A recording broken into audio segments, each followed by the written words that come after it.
नमस्कार दोस्तों, स्वागत है आपके अपने YouTube चैनल रीडिंग लवर्स पर। दोस्तों आज की जो वीडियो इसमें हम करने वाले हैं हरियाणा में जो CET में जो आपका ग्रुप डी वाला जो एग्ज़ाम हाल ही में होने वाला है, और ये जो क्वेश्चन है आपके ग्रुप डी के अलावा कोई सा भी अन्य कम्पिटिटिव एग्ज़ाम हो तो ये जो क्वेश्चन आपके सभी एग्ज़ाम के लिए वेरी वेरी इंपॉर्टेंट है। और यहाँ पर हम जो है करंट अफेयर और जिसमें आपके साइंस हो गया, हिंदी, इंग्लिश, हरियाणा जीके, तो इन सभी से संबंधित महत्वपूर्ण जो क्वेश्चन है उनको आज की वीडियो में हम करने वाले हैं। और अगर आप हमारे इनसे पहले वाली वीडियो को अगर आप देखना चाहते हैं तो इसे आप हमारे चैनल की प्लेलिस्ट में जाकर देख सकते हैं। तो यहाँ पर हमारा जो पहला क्वेश्चन है, विंबलडन जो ग्रैंड स्लैम है 2023 का, इसका मेंस टाइटल कौन से खिलाड़ी ने जीता था? नोवाक जोकोविच, कार्लोस अल्कराज, डेनियल मेदवेदेव या फिर राफेल नडाल ने। तो विंबलडन जो ग्रैंड स्लैम 2023 का और मेंस पुरुष में टाइटल जो जीता गया है तो ये जीता गया है कार्लोस अल्कराज के द्वारा, जो यहाँ पर ऑप्शन बी में है। और हम जो यहाँ पर 100 जो महत्वपूर्ण क्वेश्चन है उनको कंप्लीट करेंगे, तो वीडियो इसलिए थोड़ा सा लंबा हो सकता है। उसके बाद आ जाता है हमारा IIT दिल्ली किस शहर में अपना पहला ग्लोबल कैंपस खोलने जा रहा है? IIT दिल्ली दुबई, मस्कट, हवाना या फिर अबू धाबी में। तो ये कहाँ पर खोलने जा रहा है? और इसमें जो हमारा यहाँ पर सही आंसर है ऑप्शन रहेगा डी वाला, तो ये है अबू धाबी में, ऑप्शन रहेगा डी। उसके बाद जो हमारा नेक्स्ट क्वेश्चन है, भारत किस देश के साथ सैन्य अभियान है नोमैडिक एलिफेंट 2023 में भाग ले रहा है? तो ये किस देश के साथ ये सैन्य अभ्यास है? फ्रांस, इंडोनेशिया, मंगोलिया या फिर थाईलैंड के साथ। और जो भाग ले रहा है जो यहाँ पर ऑप्शन सी में दिया गया है, मंगोलिया के साथ। उसके बाद है ISSF शॉटगन वर्ल्ड कप में किसने कांस्य पदक हाल ही में जीता है? पृथ्वीराज टोंडीमन, सौरभ चौधरी, विजय कुमार या फिर मनु भाकर ने। तो ISSF जो है शॉटगन वर्ल्ड कप में कांस्य पदक जो हाल ही में जीता गया है, और यह जीता गया है पृथ्वीराज टोंडीमन के द्वारा, जो यहाँ पर ऑप्शन ए में आए हैं।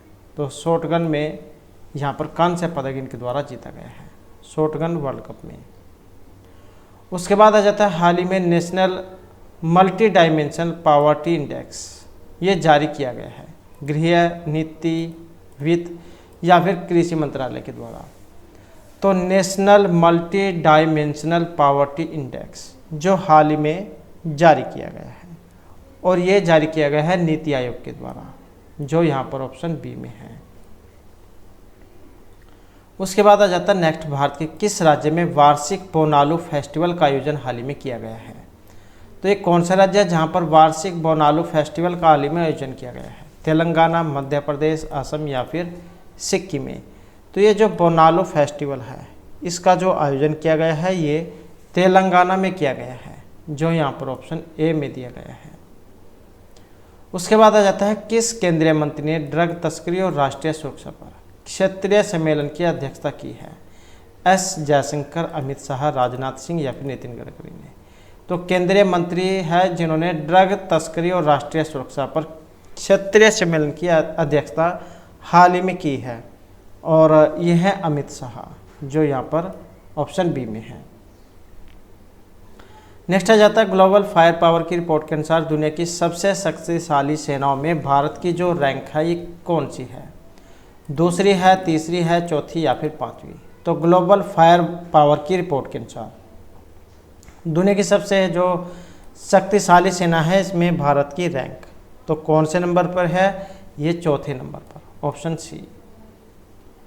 उसके बाद आ जाता है वर्ष के सर्वश्रेष्ठ एशियाई अंडर-20 पुरुष एथलीट चुने जाने वाले पहले भारतीय कौन हैं?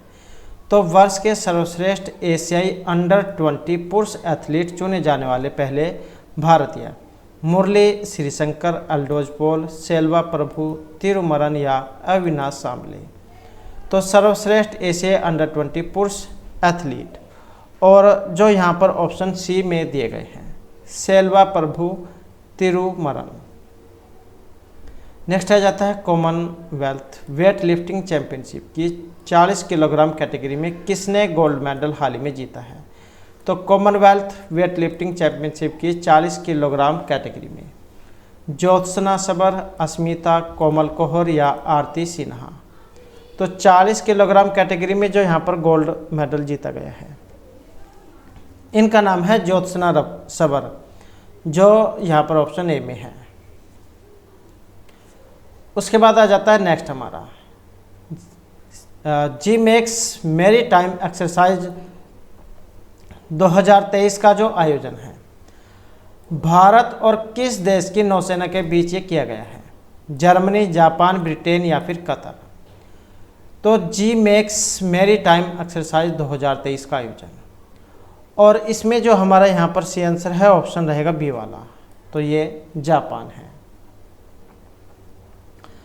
उसके बाद जो हमारा नेक्स्ट क्वेश्चन है, डीजीसीए ने किस राज्य के पहले फ्लाइंग ट्रेनिंग ऑर्गेनाइजेशन को मान्यता दी है? तो किसने? डीजीसीए ने। तमिलनाडु, हिमाचल प्रदेश, उत्तराखंड या फिर गुजरात। और यहाँ पर जो इसमें हमारा सी आंसर है ऑप्शन रहेगा डी वाला, तो ये गुजरात है। तो फ्लाइंग ट्रेनिंग ऑर्गेनाइजेशन को जो हाल ही में मान्यता दी है। उसके बाद आ जाता है जीएसटी काउंसिल की जो 50वीं बैठक है, इसमें ऑनलाइन गेमिंग पर कितने प्रतिशत जीएसटी निर्धारित की गई है? 5, 15, 18 या फिर 28%। तो जीएसटी काउंसिल की 50वीं बैठक में ऑनलाइन गेमिंग पर कितने प्रतिशत जीएसटी हाल ही में निर्धारित की गई है? और इसमें जो निर्धारित की गई है जो ऑप्शन डी में आई है, तो ये 28% है। उसके बाद है एसबीआई कार्ड के नए प्रबंध निदेशक और सीईओ के रूप में हाल ही में नियुक्त किए गए हैं। अभिजीत चक्रवर्ती, राम मोहन राव अमारा, राजीव सिन्हा या विजय अरोड़ा। तो एसबीआई कार्ड के नए प्रबंध निदेशक और सीईओ जो हाल ही में नियुक्त किए गए हैं, ये अभिजीत चक्रवर्ती है, जो ऑप्शन ए में आए हैं। तो ये तो जो हमारे यहाँ पर करंट अफेयर से संबंधित महत्वपूर्ण क्वेश्चन थे, और आप जो यहाँ पर हमारे जो जनरल साइंस अर्थात भौतिक विज्ञान से संबंधित क्वेश्चन आ जाते हैं, जिसमें हमारा जो यहाँ पर पहला क्वेश्चन है, वस्तु को गर्म करने पर उसके अणुओं पर क्या प्रभाव पड़ेगा? उनकी चाल बढ़ जाएगी, ऊर्जा कम हो जाएगी, भार बढ़ जाएगा या भार घट जाएगा। तो वस्तु को गर्म करने पर उसके अणुओं पर क्या प्रभाव पड़ेगा? तो यहाँ पर है ऑप्शन ए, उसकी चाल बढ़ जाएगी। नेक्स्ट आ जाता है किसी वस्तु का ताप किसका सूचक है?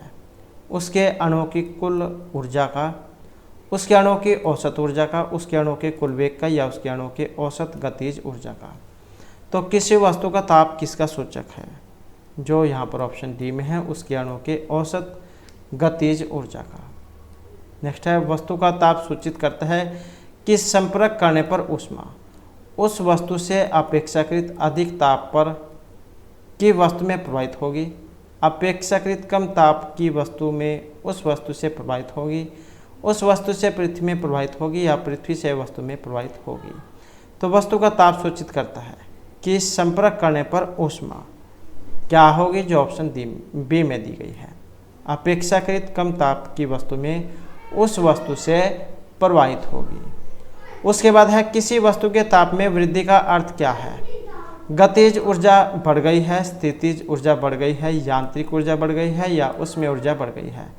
तो किसी वस्तु के ताप में वृद्धि का अर्थ क्या है, जो यहाँ पर ऑप्शन डी में दिया गया है, उसमें ऊर्जा बढ़ गई है। उसके बाद है जब किसी वस्तु को ठंडा किया जाता है तब उसके अणु की जो ऊर्जा है वो बढ़ जाएगी, चाल घट जाती है, द्रव्यमान बढ़ जाता है या भार बढ़ जाता है। तो जब किसी वस्तु को ठंडा किया जाता है तब उसके अणु पर क्या प्रभाव पड़ता है? और इसमें रहेगा ऑप्शन बी, तो उसकी जो चाल है वो घट जाती है। नेक्स्ट है ऊष्मा अर्थात जो हीट है, एक प्रकार की ऊर्जा है जिसे कार्य में बदला जा सकता है। इसका जो प्रत्यक्ष प्रमाण सबसे पहले किसने दिया था? डेवी, रमफोर्ड, सेल्सियस या फ़ारेनहाइट ने। तो ऊष्मा एक प्रकार की ऊर्जा है जिसे कार्य में बदला जा सकता है। इसका प्रत्यक्ष प्रमाण जो सबसे पहले दिया गया था, जो ऑप्शन बी में है, रमफोर्ड। नेक्स्ट है किस वैज्ञानिक ने सर्वप्रथम बर्फ के दो टुकड़ों को आपस में घिसकर पिघला दिया था? रमफोर्ड, जूल, डेवी या फिर सेल्सियस ने। तो बर्फ़ के दो टुकड़ों का जब हम आपस में गिरते हैं तो वो आपस में चिपक जाते हैं। तो ये करने वाले जो वैज्ञानिक हैं यहाँ पर जो ऑप्शन सी में है तो ये डेवी है। नेक्स्ट है, जब कभी कार्य ऊष्मा में बदलता है तो ऊष्मा कार्य में बदलती है। तो किए गए कार्य व ऊष्मा का अनुपात एक स्थिरांक होता है जिसे ऊष्मा का यांत्रिक तुल्यांक कहते हैं। इसका मान होता है और ये सभी यहाँ पर इसमें माने गए हैं। उसके बाद है यहाँ पर इनमें एक सही है और जो ऑप्शन ए में है W/Q बराबर J। नेक्स्ट है, जब पानी का लगातार मंथन किया जाता है तब उसका ताप बढ़ जाता है। तो इस क्रिया में ऊष्मा ऊर्जा का रूपांतरण उसमें ऊर्जा में होता है, उसमें ऊर्जा का रूपांतरण उसमें ऊर्जा में होता है, यांत्रिक ऊर्जा का रूपांतरण उसमें ऊर्जा में होता है या उसमें ऊर्जा का रूपांतरण यांत्रिक ऊर्जा में होता है। तो यहाँ पर जो इसमें से आंसर है ऑप्शन रहेगा सी वाला, यांत्रिक ऊर्जा का रूपांतरण उसमें ऊर्जा में होता है। नेक्स्ट है, वाष्प इंजन में उबलते हुए जल का तापमान किस कारण से उच्च हो सकता है। वाष्प इंजन में उबलते हुए जल का तापमान, जल में विलीन पदार्थ, बॉयलर के अंदर निम्न दाब, बॉयलर के अंदर उच्च दाब या अग्नि अत्यधिक उच्च दाब पर होती है। तो इसका कारण क्या है, और जो यहाँ पर ऑप्शन सी में दिया गया है, बॉयलर के अंदर अगर तापमान दाब जो है वो ज़्यादा हो जाए, उच्च दाब। नेक्स्ट है, शीतकाल में हैंडपंप का पानी गर्म होता है। शीतकाल में हमारा शरीर ठंडा होता है इसलिए जल गर्म प्रतीत होता है। पृथ्वी के भीतर तापमान वायुमंडल के तापमान से अधिक होता है। पंपिंग क्रिया से घर्षण पैदा होता है जिससे जल गर्म हो जाता है। भीतर से जल बाहर निकलता है तथा प्रवेश से ऊष्मा का अवशोषण कर लेता है।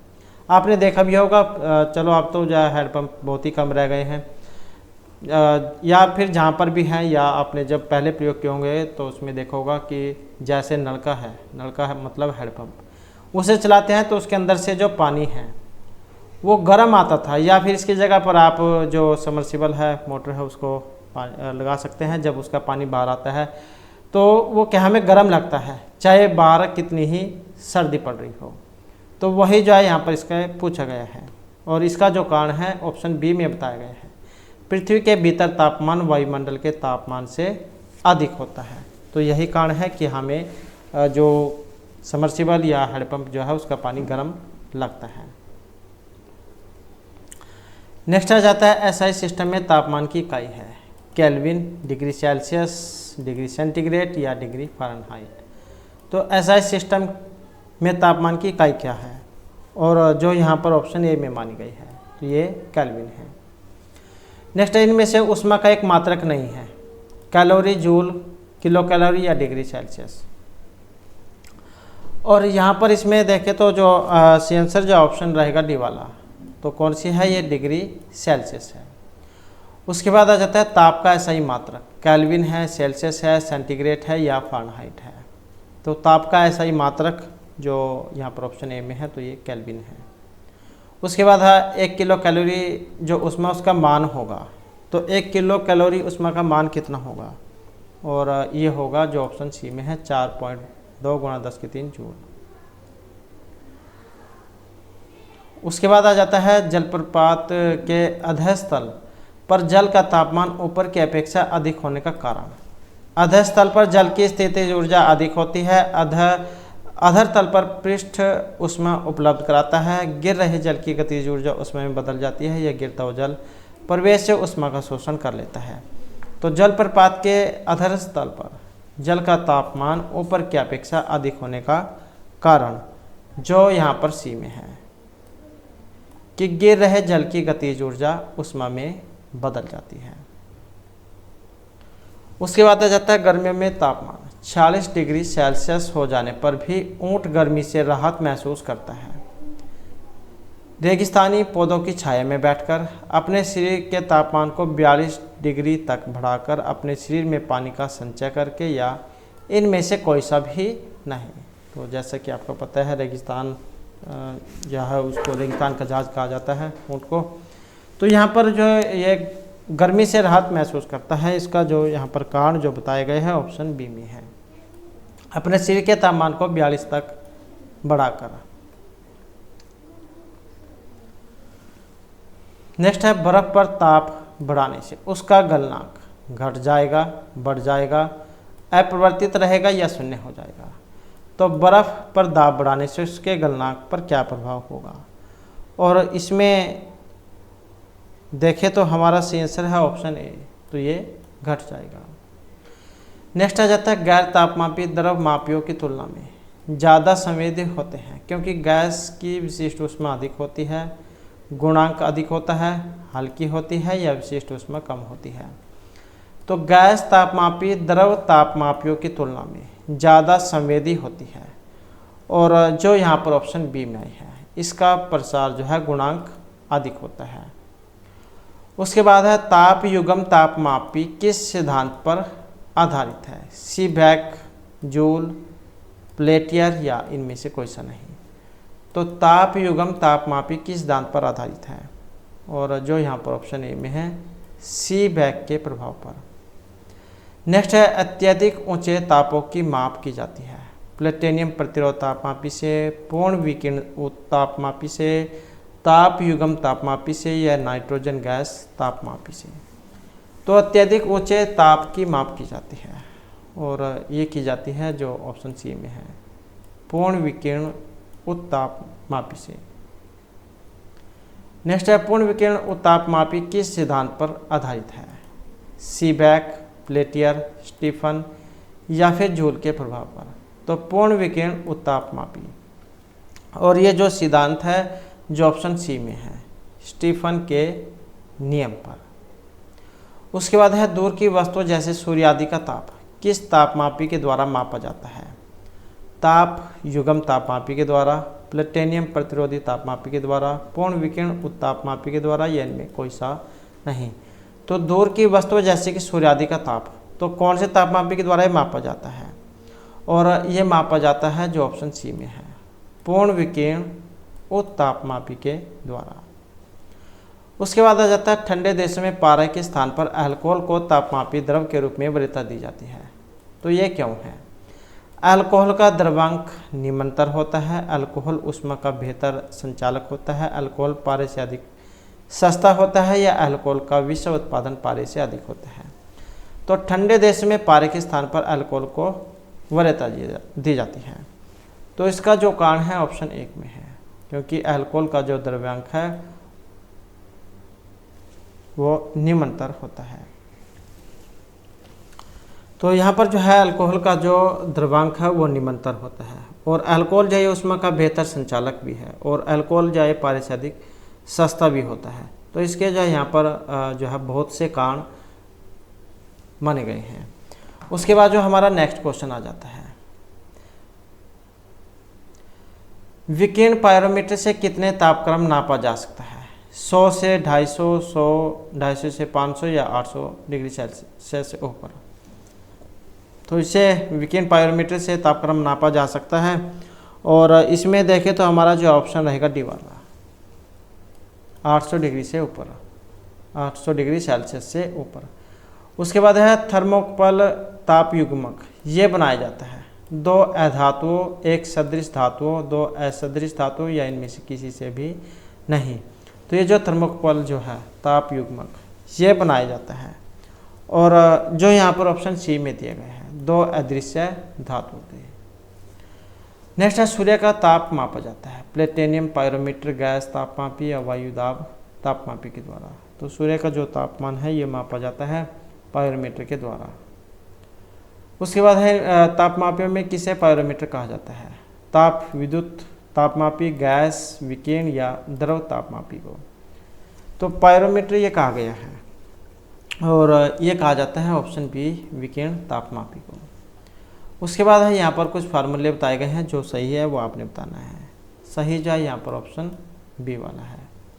नेक्स्ट आ जाता है सेल्सियस मापक्रम पर जल के क्वथनांक बीपी तथा हिमांक एफपी ये होते हैं क्रम से हैं। तो कितने होते हैं, ये माने गए हैं 100 डिग्री सेल्सियस से 0 डिग्री सेल्सियस। उसके बाद आ जाता है ताप के सेल्सियस पैमाने पर परम शून्य ताप 0 डिग्री, 32, 100 या -273 डिग्री सेल्सियस। तो ताप के सेल्सियस पैमाने पर परम शून्य ताप है, जो ऑप्शन डी में दिया गया है -273 डिग्री सेल्सियस। नेक्स्ट आ जाता है केल्विन मान से मानव शरीर का सामान्य ताप है 280, 290, 300 या 310। तो केल्विन मान से मानव शरीर का सामान्य ताप और यह होता है 310। नेक्स्ट आ जाता है कौन सा तापमान सेंटीग्रेड और फ़ारेनहाइट दोनों मापकरों में एक समान रहता है। तो चाहे इसे आप सेंटीग्रेड में मापें या फिर फ़ारेनहाइट में, दोनों ही स्थितियों में वो बराबर होगा। और कौन सा, जो यहाँ पर ऑप्शन डी में है -40 डिग्री सेल्सियस। उसके बाद जो नेक्स्ट आ जाता है न्यूनतम संभव ताप कौन सा है, जो यहाँ पर है ऑप्शन सी में -300 डिग्री सेल्सियस।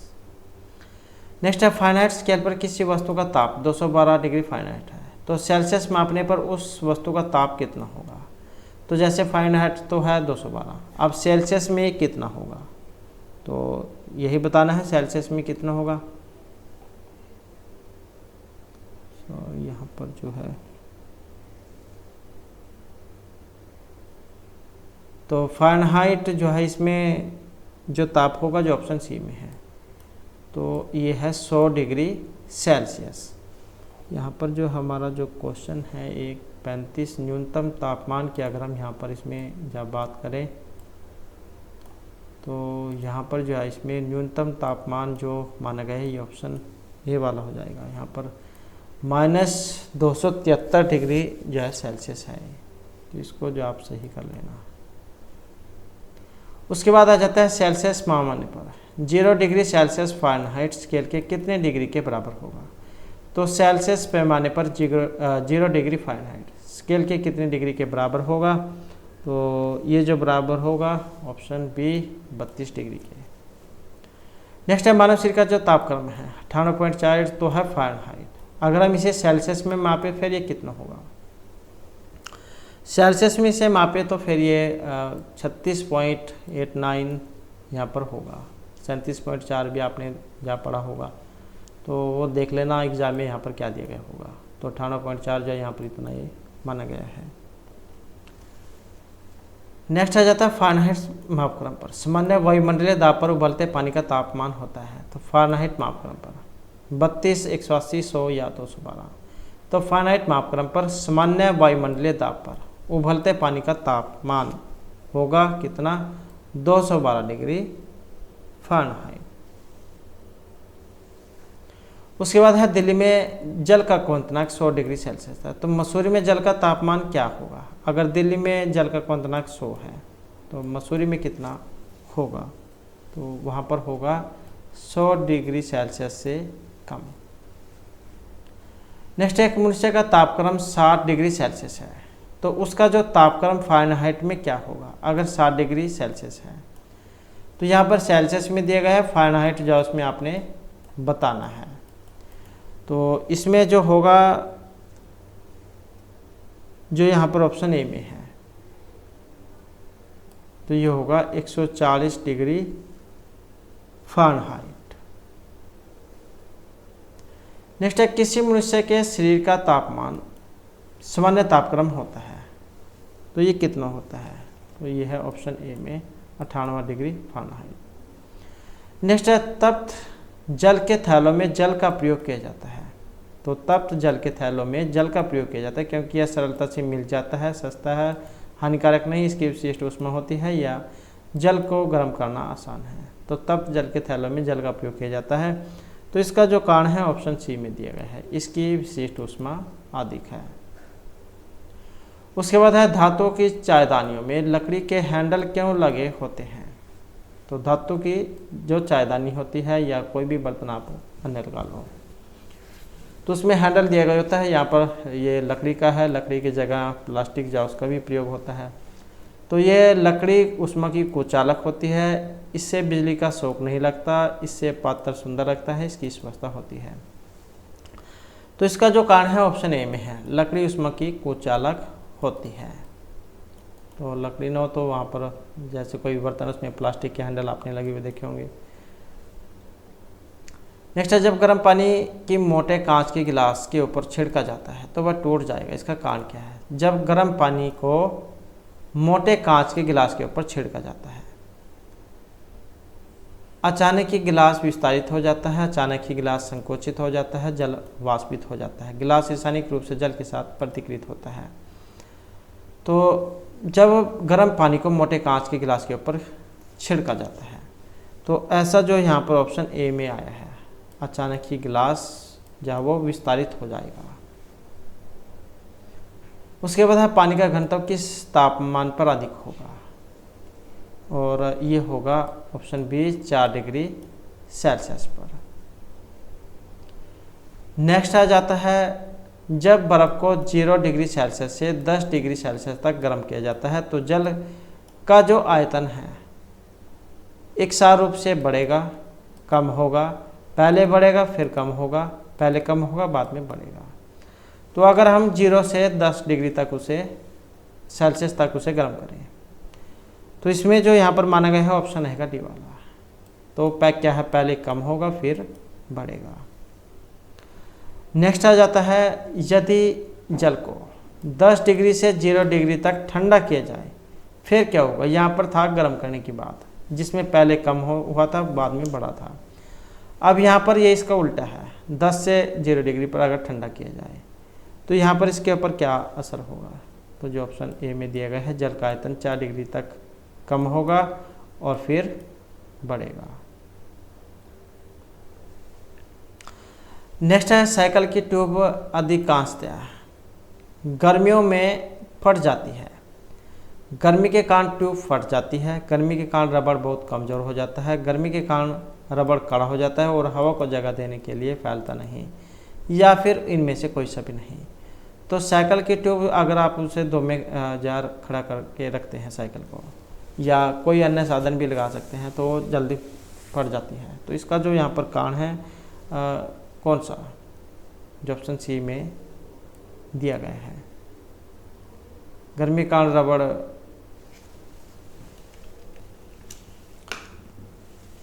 तो यहाँ पर इसका जो कारण है कि धूप से उसमें पाकर जो ट्यूब है इसमें भरी वायु में प्रसार होता है, इसलिए प्रसार के कारण ट्यूब पर दाब बढ़ जाता है और दाब बढ़ने के कारण धूप में रखी गई जो साइकिल है इसकी ट्यूब फट जाती है।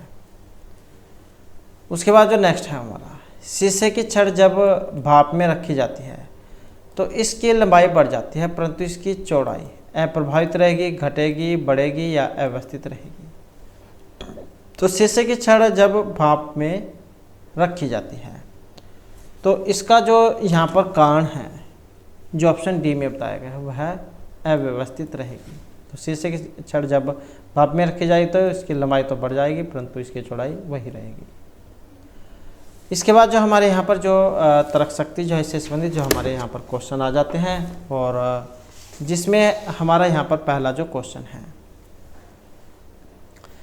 एक निश्चित जो कूट भाषा है इसमें ये कुछ यहाँ पर वर्ड आया है हॉर्न्स, इसको हम इस प्रकार से लिख सकते हैं। तो क्रूड जो है उसको हम इस प्रकार लिख सकते हैं, और ये फैक्टर जो दिया गया है इसे हम कैसे लिखेंगे?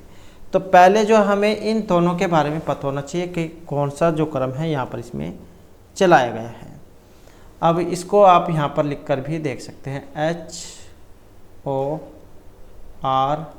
HORNS, और इसको है SRONH।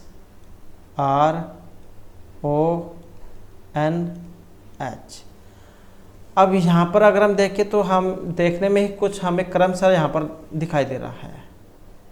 तो ये वाला कुछ क्रम आप यहाँ पर देख सकते हैं। तो ये वाला कुछ क्रम है यहाँ पर चल रहा है, और इसी प्रकार का अगर हम यहाँ पर देखें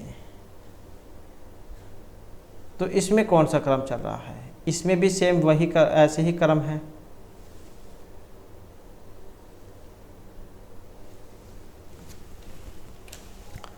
तो जिस प्रकार से यहाँ पर ये बना है तो सेम जो क्रम है यहाँ पर ये जो है इसका बनेगा, और ऑप्शन जो है ए वाला इसका रहेगा। उसके बाद जो हमारा नेक्स्ट क्वेश्चन है, यदि ए का अर्थ जोड़, बी का अर्थ गुणा, सी का घटाना और डी का भाग हो तो ये जो यहाँ पर संख्या दी गई है, यहाँ पर आपने ये वाले ऐड करने हैं, भाग, जोड़, गुणा, घटाना और भाग। तो जब हम इसे इसके अंदर रखेंगे तो बोडमास वाला जो फार्मूला है अपने यहाँ पर लगाना है, भाग गुणा जमा माइनस, और उसके बाद जो है यहाँ पर जो ऑप्शन 2 है 69 ये हमारा निकल के आएगा।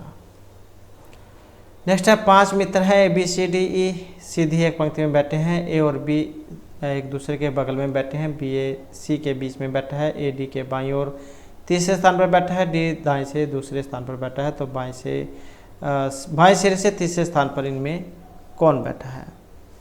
तो यहाँ पर 5 मित्र हैं, वो आपने इस प्रकार से बना ले लेने हैं, 1 2 3 4 5। तो यहाँ पर क्या है, 5 मित्र हैं, इनका दायां इस साइड में है, बायां इस साइड में है। अगर ये उत्तर की साइड में मुंह करके बैठे हुए हैं तो 5 मित्र हैं और एक सीधी पंक्ति में बैठे हुए हैं। ए और बी एक दूसरे के बगल में बैठे हैं। बगल का मतलब है बिल्कुल पास पास में, ए और बी।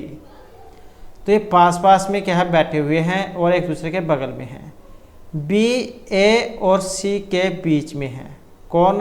बी जो है ए और सी, बी जो है किसके बीच में है, ए और सी के। तो ये बी ए और सी के बीच में है। ए डी के बाईं और तीसरे स्थान पर है। ए डी के बाईं और तीसरे स्थान पर है। अब इसका जो तीसरा स्थान है, 1 2 3, तीसरा स्थान कौन है इस पर?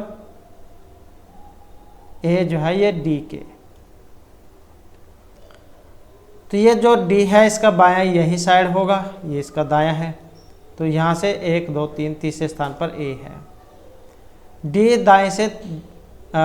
दाएं सिरे से दूसरे स्थान पर है। अब जो डी है यहाँ से दूसरे स्थान पर है, ये भी ठीक है। तो फिर एक पे जो बच गया कौन? ई। तो ये वाला क्रम है जो है यहाँ पर इसका आएगा। अब बाएं सिरे से तीसरे स्थान पर कौन बैठा है? कौन सी? इस साइड से बाएं सिरे से। और तीसरे स्थान पर आप इसमें देख सकते हैं, यहाँ पर कौन इसमें बैठा हुआ है? तीसरे स्थान पर है ऑप्शन सी वाला। तो इसमें सी देख लेते हैं कहाँ पर है।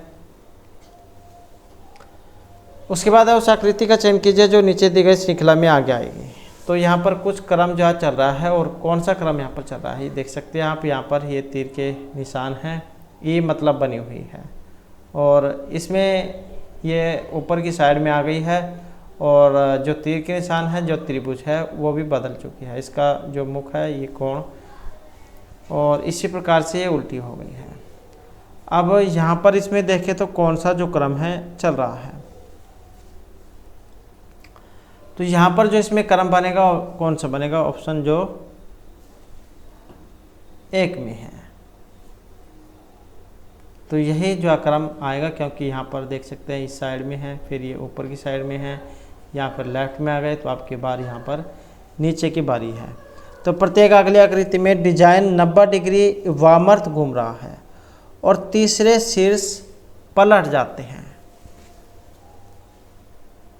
तो यहाँ पर देख सकते हैं ये वाला जो चिन्ह है और ये वाला चिन्ह,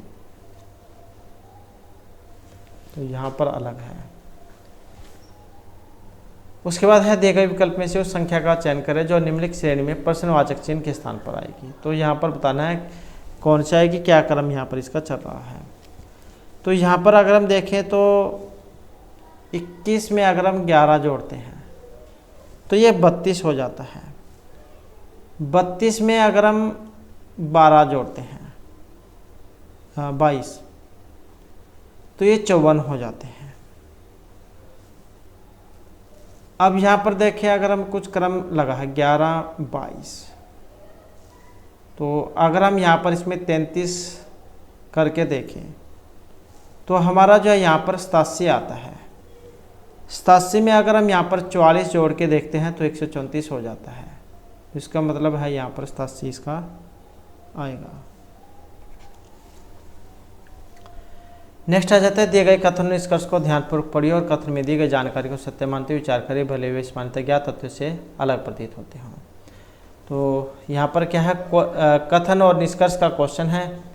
कथन देखें तो कोई भी लड़की संगीतकार नहीं है, कोई भी जो लड़की है गर्ल वो संगीतकार नहीं है, कोई भी जो लड़की है संगीतकार नहीं है, कोई भी संगीतकार शिक्षक नहीं है, इसे हम टीचर लिख लेते हैं। तो कोई भी जो संगीतकार है वो शिक्षक नहीं है। सभी सितारे संगीतकार हैं, सभी सितारे, इसको एस टी लिख लेते हैं। तो सभी सितारे संगीतकार हैं। तो यहाँ पर क्वेश्चन है, इसका जो निष्कर्ष है कि कोई भी सितारा लड़की नहीं है, कोई भी सितारा लड़की नहीं है, कोई भी सितारा शिक्षक नहीं है, कोई भी सितारा क्या शिक्षक नहीं है, टीचर जो हमने लिखा था नहीं है। तो इसके अनुसार अब देखें तो कौन सा जो है यहाँ पर हमारा क्वेश्चन निकल के आएगा। तो यहाँ पर जो इसमें ऑप्शन जो है 3 को माना गया है। तो यहाँ पर जो है ये दोनों ही सही है, कोई सा भी यहाँ पर इसमें ये मैच नहीं कर रहा, तो दोनों ही यहाँ पर सही इसमें माने गए हैं।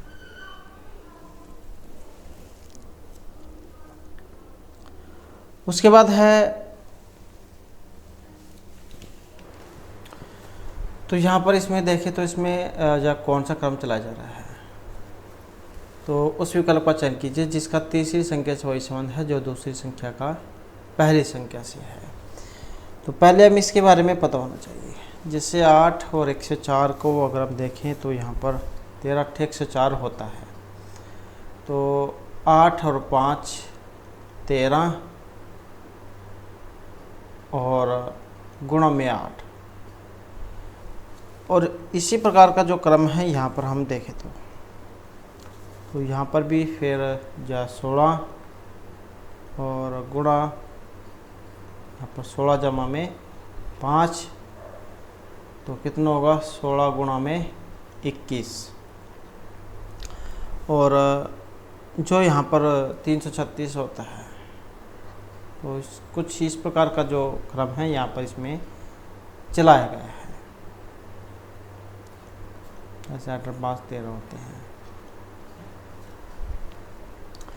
उसके बाद जो नेक्स्ट है, उस विकल्प का चयन करें जिसका तीसरे अक्षर समूह से वही संबंध है जो दूसरे अक्षर समूह का पहले अक्षर समूह से है। जैसे HKN KOS है, ऐसे ही MP से बनेगा। तो HKN के अगर हम देखें तो H से K के बीच में HIJK, तो यहाँ पर इसके बीच में देखें तो 3 अक्षर जो है, 3 अक्षर का गैप है, मतलब इनके बीच में 3 अक्षर आते हैं। ऐसे ही जब हम K से O में लगाते हैं तो यहाँ पर 3 आएंगे, N से S में यहाँ पर भी 3, इसमें 3 है, इसमें 4 और इसमें 5। तो कुछ ये वाला जो क्रम है यहाँ पर इसमें चल रहा है 3 4 5 वाला। तो यही क्रम जो फिर यहाँ पर भी चलेगा।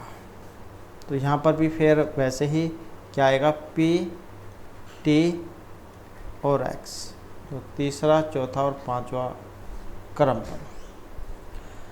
तो इसी प्रकार से जो है हमारा जो यहाँ पर सी आंसर जो है कौन सा हो जाएगा, 4 वाला PTX। उसके बाद है 4 अक्षर समूह है यहाँ पर, जिनमें से 3 किसी तरह से संगत है और एक अलग है। तो जो असंगत है, अलग है, वही क्या बताना है। तो यहाँ पर इसमें देखें तो कुछ H से Q 9 अक्षर हैं, Q से Z 9 अक्षर का गैप है। ऐसे ही यहाँ पर DMV इसमें है, यहाँ पर भी इसमें 9 9 है, और BKT यहाँ पर भी 9 9 का ही अक्षर का गैप है बीच में। लेकिन HQY को देखें तो यहाँ पर 9 और इसमें 8 है। तो यही क्या हमारा सी आंसर हो जाएगा, क्योंकि यही अलग है। उसके बाद है निम्नलिखित में से वह शब्द चुनिए जो दिए गए शब्द के अक्षरों का प्रयोग करके नहीं बनाया जा सकता। अब ऐसा कोई वर्ड देखना है जो इसमें नहीं है, तो ये कौन सा है यहाँ पर। और इसमें देखें तो जो पी जो है, ये जो पी है ये इनमें नहीं है, तो इसका मतलब है कि यही यहाँ पर इसमें नहीं बनाया जा सकता, तो यही हमारा सी आंसर हो जाएगा। उसके बाद जो हमारा जो यहाँ पर इंग्लिश जो ग्रामर है, इससे संबंधित हमारे क्वेश्चन आ जाते हैं।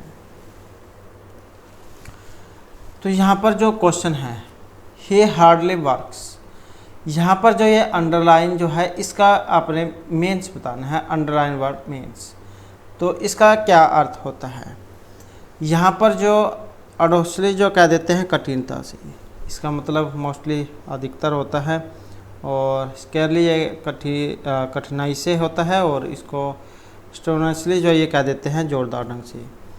तो हार्डली मतलब मुश्किल से, वह मुश्किल से काम करता है, तो इसका जो यहाँ पर रहेगा जो ऑप्शन 3 में है, स्केरली जहाँ पर आ जाएगा इसका कठिनाई से। उसके बाद जो नेक्स्ट है, यहाँ पर क्या है, correct word of the following phrase, fear of foreigners, ये बताना है क्या होता है। विदेशियों का डर, फियर मतलब डर। हाइड्रोफोबिया है, एक्सोनोफोबिया है, क्लस्ट्रोफोबिया है या होमोफोबिया है। तो देशियों से जिसे डर लगता है, और उसको कह देते हैं जो ऑप्शन 2 में यहाँ पर आया है, जेनोफोबिया। नेक्स्ट है give one word of the one word for that which can be eaten, वह जो खाया जा सके, कह देते हैं वाक्यांश के लिए एक शब्द।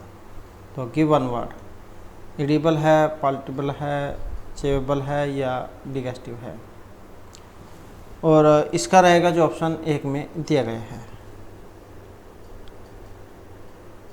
तो जो वह जो खाया जा सके अर्थात जो खाने योग्य हो। उसके बाद है नेक्स्ट हमारा she had caught a otherwise she dash with me, would come, came, would have come या विल कम। उसे सिर दर्द था अन्यथा वह हमारे साथ आता, यह हमारे साथ था। तो यहाँ पर देखें तो इसमें कौन सा आएगा, ऑप्शन 2 वाला, वुड हैव कम।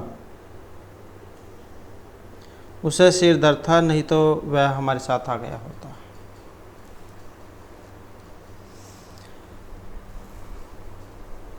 नेक्स्ट आ जाता है विच सेंटेंस इज इनकोरेक्ट। तो यहाँ पर एक इनकोरेक्ट है, और वो इनमें कौन से वाला है। और यहाँ पर इसमें देखें तो जो ऑप्शन है 1 वाला, I left without any one knowing.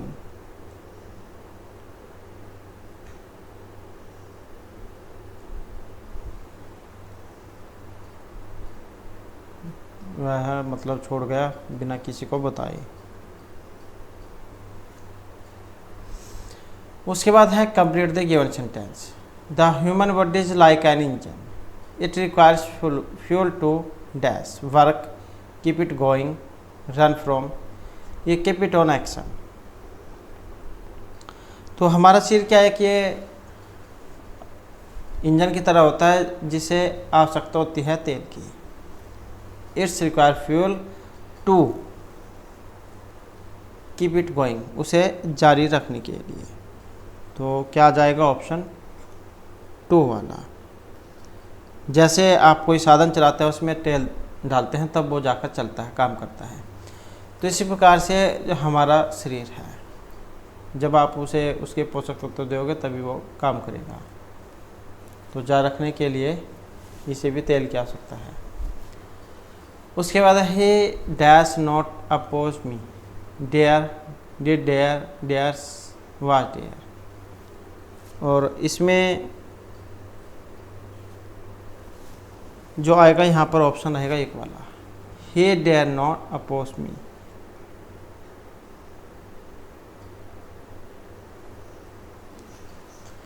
उसके बाद है यहाँ पर जो the correct article, give me dash yellow tea pot which is on the table.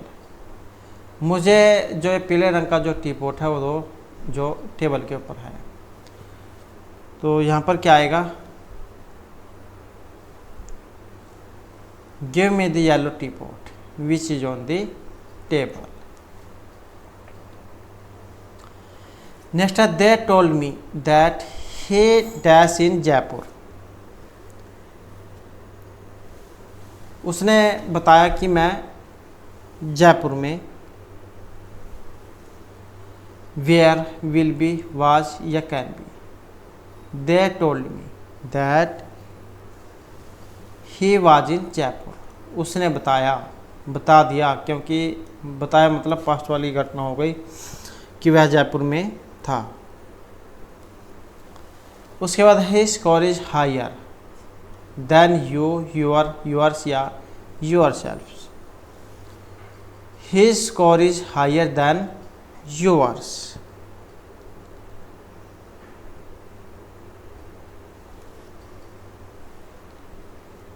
उसका जो स्कोर है वो आपसे ज़्यादा है।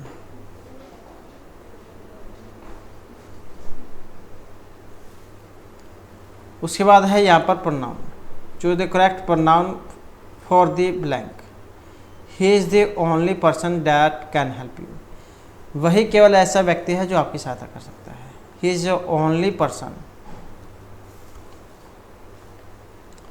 हु कैन हेल्प यू, कि वही एक ऐसा व्यक्ति है जो आपकी सहायता कर सकता है। नेक्स्ट है यहाँ पर correct preposition, one must avoid one's promise. तो किसी का अपना वादा क्या है वो निभाना चाहिए। इन, बाय, फॉर या टू। और इसमें जो आएगा ऑप्शन टू वाला, one must avoid by one's promise. किसी को अपने द्वारा वादा निभाना चाहिए। उसके बाद है I have been here Monday from since 14। और इसमें रहेगा ऑप्शन सी वाला, I have been here since Monday.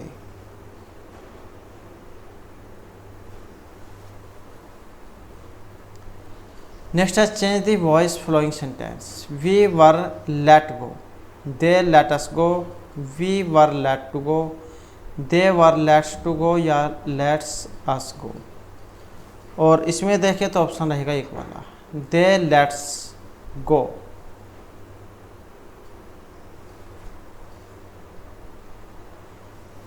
तो उसके बाद जो हमारे यहाँ पर जो हिंदी चॉइस से जो हमारे महत्वपूर्ण क्वेश्चन आ जाते हैं, और जिसमें जो हमारा पहला क्वेश्चन है, कोई सज्जन आपको बुला रहा है, तो इस वाक्य में किस सर्वनाम का प्रयोग किया गया है। निश्चय, पुरुष, अनिश्चयवाचक या प्रश्नवाचक का। अब यहाँ पर अगर हम इस सेंटेंस को देखें, इस वाक्य को देखें, तो कोई सज्जन है, तो यहाँ पर फिर ये कौन से वाला सेंटेंस बना। यहाँ पर जो ये वाक्य का उदाहरण है जो ऑप्शन 3 में दिया गया है, क्योंकि यहाँ पर अनिश्चय हो रहा है।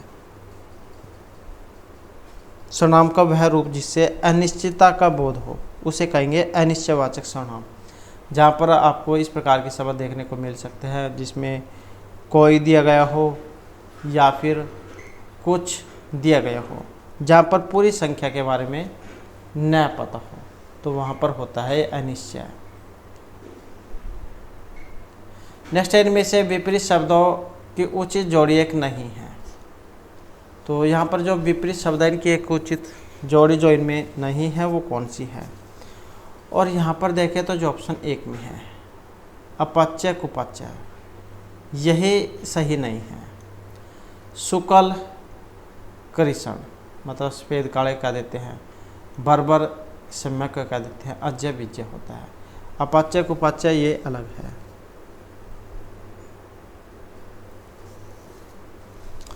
उसके बाद नेक्स्ट है, क्योंकि ये दोनों समानार्थी थे, निम्नलिखित वाक्य में से शुद्ध वाक्य चुनिए। वे अब झगड़ा करेंगे ऐसी आशा है। यात्री अत्यंत दूर से आए हैं, बेफजूल मत झगड़ो, मेरे पास कहानियों की अनेक पुस्तकें हैं। तो यहाँ पर सही कौन से वाला है? और सही है ऑप्शन 4 वाला, मेरे पास कहानियों की अनेक पुस्तकें हैं। नेक्स्ट है ध्वंस शब्द का विलोम क्या होता है? इसका जो विलोम विपरीत जो है, ध्वंस करना मतलब जो नष्ट करना कह देते हैं, और फिर बनाना इसका हो जाएगा जो ऑप्शन 2 में है, मतलब निर्माण करना। विध्वंस सृजन या निर्माण करना कह देते हैं। स्तुत्य निंदी को कह देते हैं, निंदा करना। प्राकृतिक कृति। नेक्स्ट है समानार्थी शब्द के आधार पर यमुना शब्द के लिए उचित समूह को चुनिए। तो यमुना जो है इसका बताना है, और इसका जो आया है ऑप्शन 3 वाला, कालिंदी, कृष्णा और सूर्य सुता। नेक्स्ट है दिए गए विकल्प में से कौन सा विकल्प एक मुहावरा है? नाम बड़े कथन छोटे, पत्थर की लकीर होना, बल्ब तत्ते अंधेरा, कंगाली में चावल गिरना। तो यहाँ पर एक मुहावरा है, और जो ऑप्शन 2 में आया है, पत्थर की लकीर होना। उसके बाद है पारा न उतारना। मुहावरे का उचित अर्थ क्या है? और इसका जो यहाँ पर अर्थ लिया गया है जो ऑप्शन 3 में है, अशांत होना। कह देते हैं कि इसका तो आज पारा चढ़ रहा है, मतलब गुस्सा हो रहा है बहुत ज़्यादा। नेक्स्ट है मानक वर्तनी के आधार पर शुद्ध शब्द बताइए। मृत्यु दंड, तो वर्तनी के आधार पर शुद्ध है इनमें। अब यहाँ पर जो ऑप्शन 4 में आया है। उसके बाद है कौन सा शब्द सरस्वती का समानार्थी नहीं है? वागीश्वरी, शारदा, श्री या सुधी। तो सरस्वती का समानार्थी नहीं है, जो 3 में आया है, सुधी। सुधी शब्द जो है ये पंडित का पर्यायवाची है, और अन्य सरस्वती के पर्यायवाची है। नेक्स्ट है कौन सा परिमाणवाचक विशेषण का उदाहरण नहीं है?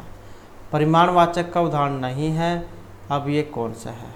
अनगिनत तारे, 50 गज जमीन, 2 किलो सेब, 10 लीटर पानी। तो परिमाण बताना है, परिमाणवाचक विशेषण का एक उदाहरण नहीं है, जो ऑप्शन 1 में है, अनगिनत तारे। और सारे यहाँ पर 50, 2, 10, तो ये सारे परिमाण के उदाहरण हैं। उसके बाद जो हमारे हरियाणा जी के से महत्वपूर्ण क्वेश्चन आ जाते हैं, जिसमें पहला क्वेश्चन रहेगा निम्न में से राज्य सरकार के द्वारा विद्युत सुधार हेतु किए जा रहे प्रयासों के लिए यहाँ पर सत्य है। तो निम्न में से राज्य सरकार के द्वारा विद्युत सुधार हेतु प्रयास किए जा रहे हैं, तो इनके लिए प्रयासों के लिए एक सत्य है। हाल ही में हरियाणा सरकार सीवरों से बहने वाले गंदे पानी से बिजली बनाने की तकनीक पर काम करेगा। इस प्रक्रिया की तकनीक को कजाकिस्तान से लिया गया है। तो कौन से वाला जो है यहाँ पर इसमें सही है? और यहाँ पर देखें तो ऑप्शन जो है केवल 1 को ही सही यहाँ पर इसमें माना गया है। तो हाल ही में हरियाणा सरकार क्या है, सीवरों से बहने वाले गंदे पानी से बिजली बनाने की तकनीक पर काम करेगा।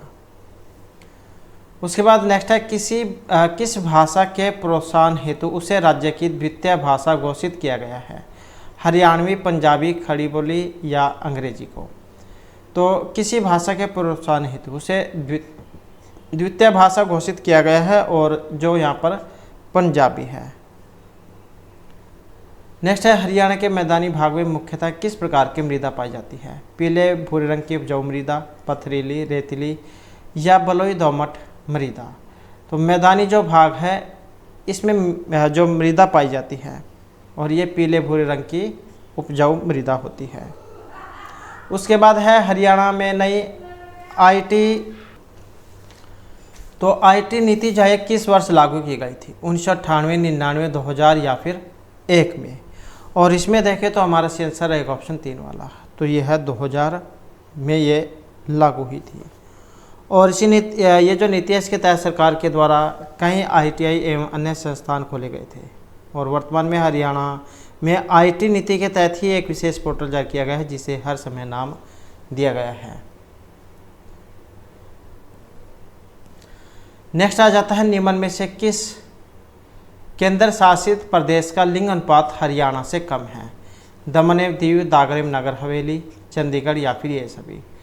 तो किस केंद्र शासित प्रदेश का जो लिंग अनुपात है ये हरियाणा से कम है? और जो यहाँ पर ऑप्शन 4 में आए हैं, दमन एवं दीव, दादरा एवं नगर हवेली और चंडीगढ़। नेक्स्ट आ जाता है लोकराज लोकलाज से चलता है। नारा हरियाणा के किस राजनीतिज्ञ ने दिया था? बंसीलाल, भजनलाल, ओम प्रकाश चौटाला या फिर चौधरी देवीलाल। और इसमें रहेगा ऑप्शन 4 चौधरी देवीलाल ने। नेक्स्ट है रोहतास सिंह दहिया का संबंध किस खेल से है? कबड्डी, कुश्ती, हॉकी या मुक्केबाजी से। और यहाँ पर रहेगा ऑप्शन 2, तो इनका संबंध है कुश्ती से। इनका जन्म हुआ था 2 जुलाई 1960 को और अर्जुन अवार्ड से इनको सम्मानित किया गया है। नेक्स्ट है किस शहर को सिटी ब्यूटीफुल कहा जाता है? अमृतसर, चंडीगढ़, सोनीपत या फिर रोहतक को। और ये कहा गया है चंडीगढ़ को। नेक्स्ट है शिवालिक की पहाड़ियों से कौन सा पत्थर मिलता है? चूना, काला, सफेद या फिर इनमें से कोई सा भी नहीं। तो शिवालिक की पहाड़ियों से कौन सा पत्थर मिलता है? और ये मिलता है चूना पत्थर। नेक्स्ट है किस ग्रंथ के अनुसार प्रभाकर वर्धन की मृत्यु होने पर रानी यशोमती राजा की चिता में स्वयं को समर्पित कर सती हो गई थी? मेघदूतम, हर्षचरितम, मालविकाग्निमित्रम या राजतरंगिणी। और यहाँ पर रहेगा ऑप्शन 2, तो यह है हर्षचरितम। नेक्स्ट है लाला लाजपत राय ने हरियाणा के किस स्थान को अपना राजनीतिक और सामाजिक कार्यक्षेत्र बनाया था? हिसार, सोनीपत, गुड़गांव या फिर नूंह को। और यह बनाया गया था हिसार को। नेक्स्ट है ब्रह्म सरोवर जो तीर्थ है ये कहाँ पर है? कुरुक्षेत्र, राजपुरी, प्रतापगढ़ या इनमें से कोई से में भी नहीं। तो ब्रह्म सरोवर जो तीर्थ स्थल है ये कहाँ पर है? और ये कुरुक्षेत्र में है। नेक्स्ट आ जाता है कपिल मुनि के पिता कर्दम ऋषि ने कहाँ पर कठोर साधना की थी? सफीदो, हटकेश्वर, हंसडहर या रामसराय में। और यहाँ पर देखें तो हमारा आंसर है ऑप्शन 3 वाला, तो ये है हंसडहर। नेक्स्ट आ जाता है हरियाणा पंचायती राज निर्वाचन नियमावली को कब बनाया गया था? 15 अगस्त 1994, 24 अप्रैल, 14 अगस्त या 16 फरवरी 1995 को। तो हरियाणा पंचायती राज निर्वाचन नियमावली को कब बनाया गया था? और यहाँ पर रहेगा ऑप्शन 2 24 अप्रैल 1994 को। 1992 जो था इसमें 73वां संशोधन हुआ था और इस संशोधन के द्वारा देश में पंचायती राज की व्यवस्था लागू की गई थी। फिर हरियाणा में पंचायती राज निर्वाचन नियमावली जो है 24 अप्रैल 1994 को बनाई गई थी। नेक्स्ट है लाडली योजना के तहत दूसरी कन्या के पैदा होने पर कन्या को 5 वर्ष तक प्रतिवर्ष सरकार के द्वारा कितने रुपए दिए जाते हैं? 3000, 4000, 5000 या फिर 6000 रुपये। और इसमें जो राशि है ये 5000 रुपये है। नेक्स्ट है भिवानी में पहली सूती वस्त्र बनाने की मिल ये लगी थी 1960, 50, 45 या 1975 में। तो भिवानी में पहली सूती वस्त्र बनाने की मिल लगी थी और ये लगी थी वर्ष 1945 में। और भिवानी जिले का निर्माण हुआ था 22 दिसंबर 1972 को हिसार से अलग होकर। उसके बाद है किस चिड़ियाघर का नवीनीकरण करके उसे वन्य जीव संरक्षण एवं शिक्षा को समर्पित किया गया है? भिवानी, रोहतक, पीपड़ी या ये पीपड़ी होगा यहाँ पर, पीपड़ी या सिरसा चिड़ियाघर। तो किस चिड़ियाघर का नवीनीकरण करके उसे वन्य जीव संरक्षण एवं शिक्षा को समर्पित किया गया है? और जो यहाँ पर ऑप्शन 1 में आया है भिवानी चिड़ियाघर, जिसकी स्थापना हुई थी 1982 में और 2006 में इस चिड़ियाघर का आधुनिकीकरण किया गया और इसे वन्य जीव संरक्षण विभाग को सुपुर्द कर दिया गया। नेक्स्ट है गैस आधारित तापीय। तो गैस आधारित तापीय विद्युत परियोजना की स्थापना कौन से जिले में होगी? यमुनानगर, फरीदाबाद, सोनीपत या इनमें से किसी में भी नहीं। तो गैस आधारित तापीय विद्युत परियोजना और इसका जो संबंध है ऑप्शन 2 से रहेगा, तो ये फरीदाबाद में है। नेक्स्ट है इनमें से कौन राज्य के आधुनिक साहित्यकारों में शामिल नहीं है? गोरखनाथ, लक्ष्मीचंद, दीपचंद या अहमद बख्श थानेसरी। तो आधुनिक जो साहित्यकार इसमें एक नहीं है, और जो यहाँ पर ऑप्शन 1 में है तो ये गोरखनाथ है। और इनके शिष्य थे चौरंगीनाथ, और चौरंगीनाथ के काल से ही गुरु शिष्य परंपरा का आरंभ हुआ था, और बौर मठ की स्थापना इन्होंने की थी। नेक्स्ट है वायु के द्वारा अप्रदन हरियाणा के किन जिलों में अधिक होता है? दक्षिण पश्चिमी, पूर्व पश्चिमी, दक्षिण पूर्व या उत्तर पश्चिमी। तो वायु के द्वारा अप्रदन हरियाणा के किन जिलों में अधिक होता है? और यहाँ पर देखें तो ऑप्शन आएगा 1 वाला, तो यह है दक्षिण पश्चिमी जिले में। नेक्स्ट है राजकीय राजमार्गों का रखरखाव किसके द्वारा किया जाता है? तो ये राजकीय राजमार्ग है। लोक निर्माण विभाग, ग्रामीण मंत्रालय, केंद्र सरकार, ये इनमें से कोई सभी नहीं। तो राजकीय राजमार्गों का रखरखाव ये किया जाता है। और यहाँ पर देखें तो ऑप्शन जो सी आंसर हमारा रहेगा 1 वाला, तो यह है लोक निर्माण विभाग के द्वारा। नेक्स्ट है न्यूनतम घनत्व वाले जिलों को सम्मिलित कीजिए। सूची 1 को 2 के साथ यहाँ पर मिलान करना है, जो न्यूनतम घनत्व वाले जिले हैं। और मिलान करने में हम देखें तो हमारा सी आंसर जो ऑप्शन रहेगा 1 वाला, तो 1, 2, 3 और 4 जा यहाँ पर इसमें रहेंगे। तो इनको मिलान करके देख लेते हैं। जैसे सिरसा का संबंध किससे है? 303, भिवानी 342, फतेहाबाद 371 और हिसार 438। तो इस प्रकार से जाए न्यूनतम जनसंख्या घनत्व वाले जिले हैं। नेक्स्ट है हेमचंद्र उर्फ हेमू की जन्मस्थली कौन सी है? रेवाड़ी, नारनौल, ज्योतिसर या फिर गोहाना। हेमचंद्र उर्फ हेमू की जन्मस्थली, और जो यहाँ पर आया है ऑप्शन 1 में, तो ये रेवाड़ी है। ये मूल रूप में रेवाड़ी के निवासी थे, और इनके जो पिता हैं इनका नाम था पूर्णदास, जाति से डूसर थे। और हेमू ने अपने सैन्य बल पर अक्टूबर 1556 ईस्वी में आगरा और दिल्ली पर कब्जा किया था, और विक्रमादित्य के नाम से दिल्ली के सम्राट ये बने थे, और दिल्ली की गद्दी पर बैठने वाले अंतिम हिंदू सम्राट भी थे। नेक्स्ट आ जाता है हरियाणा राज्य का जो सर्वोच्च खेल पुरस्कार है। यहाँ पर इनमें कौन सा है? अर्जुन, भीम, एकलव्य या द्रोण पुरस्कार। हरियाणा राज्य का सर्वोच्च खेल पुरस्कार कौन सा है? जो यहाँ पर ऑप्शन 2 में आया है, तो ये भीम पुरस्कार है। और प्रतिवर्ष खिलाड़ी को दिया जाता है। इसके तहत 5 लाख रुपए की नगद राशि, प्रशस्ति, प्रमाण पत्र, रोल ऑफ ऑनर दिया जाता है। नेक्स्ट आ जाता है कौन सा शहर भारत में प्रति व्यक्ति आय के संदर्भ में अग्रणी है? दिल्ली, मुंबई, चंडीगढ़ या फिर चेन्नई। तो भारत में प्रति व्यक्ति आय के संदर्भ में आगे है कौन सा है? जो ऑप्शन 3 में दिया गया है, तो ये चंडीगढ़ है।